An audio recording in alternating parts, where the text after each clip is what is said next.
Imagine waking up in Tokyo on August 6, 1945, and watching the entire communications grid for a major city simply vanish from the map. You're a high-ranking general in the Japanese High Command, and Hiroshima, a massive military hub, has just gone completely silent. No warning, no declaration of a massive air raid, no static, no distress signals, just a terrifying void in a radio frequency world that leaves the most powerful men in the empire staring at dead phone lines. They didn't know it yet, but the laws of physics had just been rewritten. In a blinding flash of white light that turned a metropolis into a graveyard in less time than it takes to blink. What followed wasn't just a military crisis. It was a psychological collapse, as the leadership tried to process a weapon that simply shouldn't have existed. This is the story of the 22 moments when the men running Japan realized their world was over, but were too terrified or too stubborn to believe the evidence right in front of them. The silence that fell over Hiroshima at exactly 8:16 a.m. was so absolute it paralyzed the Tokyo Command Center for hours. They assumed a localized power failure, maybe a telegraph line had snapped, despite Hiroshima being a critical military headquarters.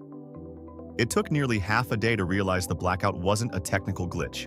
The entire city had been physically erased from the network. And in that surreal void, the High Command kept issuing orders to a ghost city that no longer had anyone left to receive them. 1. When the first reports of a blinding flash reached Tokyo, the High Command dismissed them as exaggerated accounts of a standard magnesium flare. They couldn't fathom that a single explosion could generate enough light to be seen from nearly 150 miles away. That skepticism cost them precious hours. They refused to mobilize emergency services until they got what they called rational confirmation of the damage.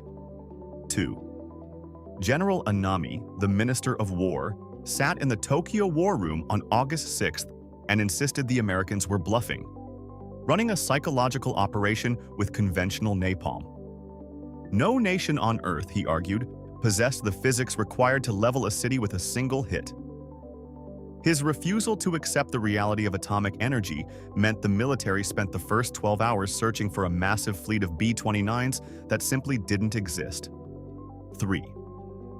By midday, Japanese intelligence officers were baffled. Their early warning radar had only detected 3 lonely planes approaching Hiroshima that morning. Standard protocol dictated that a city-leveling raid required at least 500 bombers. The discrepancy was so enormous that analysts concluded the radar must have malfunctioned, never imagining that a single little boy bomb was more potent than an entire air wing. 4. The first official military report sent back to the capital contained just 4 words: "The city is gone." The receiving officer thought it was a poetic metaphor. It wasn't until the sender clarified that he meant the physical buildings had literally vanished into dust that the room went silent.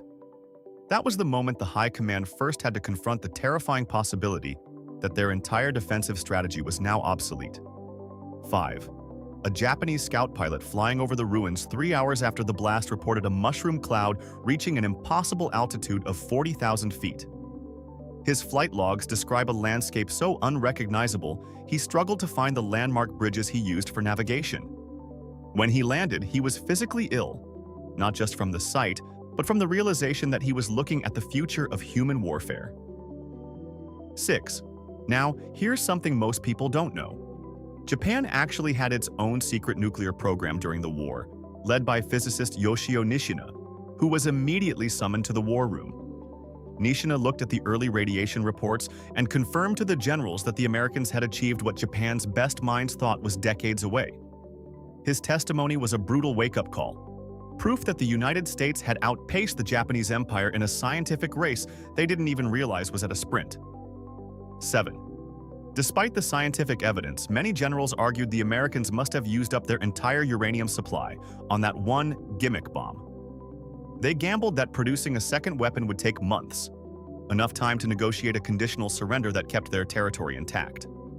This one-bomb theory became the cornerstone of their refusal to surrender immediately, launching a deadly 3-day waiting game that would prove catastrophic. 8. When the investigation team reached the outskirts of the city, they found train tracks melted and twisted into metallic pretzels. Engineers reported that the temperatures required to liquefy steel in seconds exceeded anything seen in modern industrial furnaces. That data point finally convinced the skeptics in Tokyo they weren't dealing with a bigger bomb. They were dealing with a fundamentally different force of nature. 9. The High Command received reports of black rain falling over the ruins. They initially interpreted it as a bizarre weather phenomenon, or maybe a chemical weapon attack. Survivors were drinking this oily, radioactive soot out of desperation, unaware that the heavens were literally falling in a toxic slurry. The generals were so disconnected from the reality of radiation sickness that they spent hours debating whether the Americans had poisoned the clouds themselves. 10. In a desperate attempt to maintain morale, the Japanese government censored the word atomic from all domestic news broadcasts after August 6th. They called it a new type of bomb, anything to prevent the mass panic that would have collapsed the war industry overnight. So while the leadership knew the truth, the Japanese public remained completely in the dark about the invisible killer lurking in the air. 11. General Kawabe, the head of intelligence, asked Nishina directly, "Could Japan build a counter-device in time to protect Tokyo?" The physicist's response was grim. They lacked the raw materials and the industrial power to even begin a counter-project in the remaining weeks of the war. That was the moment the High Command realized they had no shield, no weapon, and no hope of stopping a second sun from falling. 12. The debate in the war room grew so heated that some officers suggested a suicide of the entire nation, rather than accepting the shame of an atomic surrender. They argued that if the Americans were going to erase Japan, the population should die fighting, with bamboo spears if necessary. This fanatical mindset was so prevalent, it almost prevented the emperor from ever hearing a rational assessment of the Hiroshima destruction. 13. On August 9th, news of the Nagasaki bombing hit the war room like a physical blow. The second mushroom cloud shattered the one-bomb theory entirely. The Americans had an assembly line for apocalypse, and every major Japanese city was now a target for total deletion. The realization that they were being systematically picked off by a single plane every few days finally broke the resolve of the moderate faction.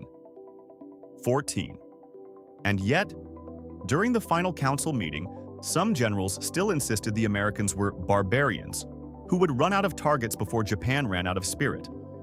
They calculated that Japan could endure 10 more atomic strikes if it meant preserving the divine status of the emperor at any cost. That chilling math showed just how far the military leadership was willing to go to avoid admitting they had lost the technological war. 15. Emperor Hirohito's decision to intervene was unprecedented. The Japanese monarch traditionally remained a silent figurehead, never taking part in political disputes, but he told his ministers that bearing the unbearable was the only way to save the Japanese race from being wiped off the face of the earth. His voice, recorded for the first time for the public, was the only thing that could override the fanatical generals who wanted to fight on. 16. A small group of rebel officers actually attempted a coup d'etat on the night of August 14th to stop the surrender recording from being broadcast. They searched the imperial palace with flashlights, intending to destroy the phonograph disc and keep the war going until the bitter, radioactive end. If they had found that recording, the history of the world might have ended with the atomic firebombing of every city on the Japanese islands. 17. General Anami eventually committed seppuku, the ritual samurai suicide, because he could not reconcile his military honor with the reality of an atomic defeat. He left a note apologizing to the emperor, but his death also symbolized the end of the traditional warrior class in the face of modern science. He died in the old way, refusing to live in a world where a single pilot could destroy an entire army's legacy. 18. The formal surrender statement described the atomic bomb as a weapon that threatened the very existence of human morality. They weren't just admitting military defeat. They were warning the world that the nature of power had shifted from who had the most soldiers to who had the smallest atoms. That shift in perspective laid the groundwork for the entire Cold War logic of mutually assured destruction that would follow. 19. Years later, it was revealed that the Japanese had captured an American P-51 pilot who lied under interrogation, claiming the US had 100 atomic bombs ready to deploy. That false information filtered up to the high command and likely accelerated their decision to surrender before the next scheduled bombing. It was a rare instance where a desperate lie by a prisoner of war actually helped prevent further nuclear strikes on his own enemies. 20. The high command was stunned to learn that the Hiroshima bomb had missed its target, the Aioi Bridge, by about 800 feet, yet still achieved 100% destruction. In traditional warfare, a miss of that magnitude would have been a failure. But the atomic blast made precision a terrifyingly irrelevant concept. There was no longer any safe place in a city once a B-29 appeared on the horizon. 21. After the war, several generals admitted they were actually more afraid of a Soviet invasion from the north than they were of a third atomic bomb. In a twisted way, they viewed the nuclear strikes as a gift from the gods, because it gave them an honorable excuse to surrender to the Americans. This face-saving narrative let the military claim they weren't defeated by men, but by a miracle weapon they couldn't possibly fight. 22. The final official record of the High Command's reaction noted that the silence of Hiroshima was the loudest sound they had ever heard in their military careers. It was the sound of an entire era of human history snapping shut, replaced by a world where the push of a button could end a civilization. They walked out of that war room not as victors, not even simply as losers, but as the first generation of humans to truly fear the sky.